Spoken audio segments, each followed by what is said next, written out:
Welcome back to Madras Tamil. இது உங்கள் Vicky. First of all, thanks to super star தலைவர் Rajini sir. ஒரு சின்ன கதை இருக்குது அவரை பற்றி.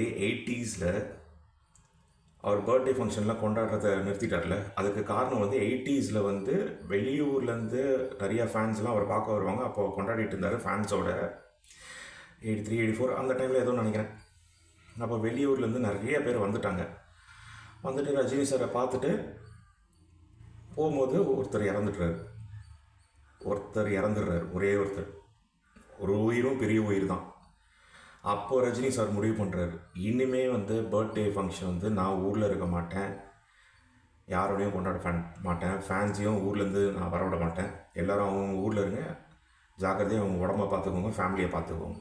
80s அவர் சின்ன பையனாக இருக்கும்போதே எடுத்த முடிவு. அவர் இப்போ அரசியல் வரல அப்படின்னு அனௌன்ஸ் பண்ணும்போது நிறைய பேர் கிண்டல்லாம் பண்ணாங்க.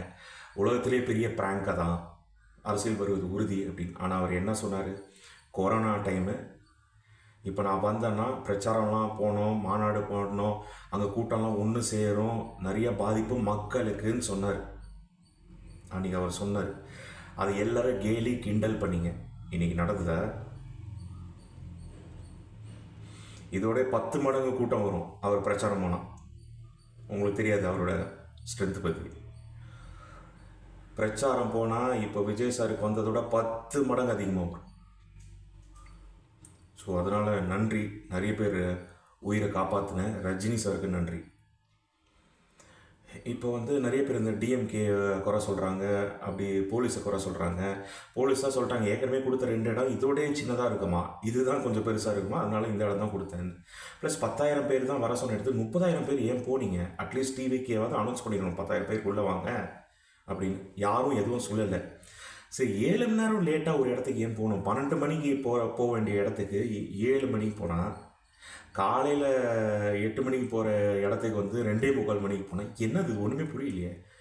எல்லாம் முந்தின நாள் நைட்லேருந்து வெயிட் பண்ணிகிட்ருக்காங்க சார் உங்களுக்காக. 7 மணி நேரம் டிலே பண்ணிட்டு நீங்கள் போயிட்டீங்க. அவங்க சோறு தண்ணி எதுவுமே இல்லாமல் இருப்பாங்க. அதெல்லாம் பேசுவீங்களா?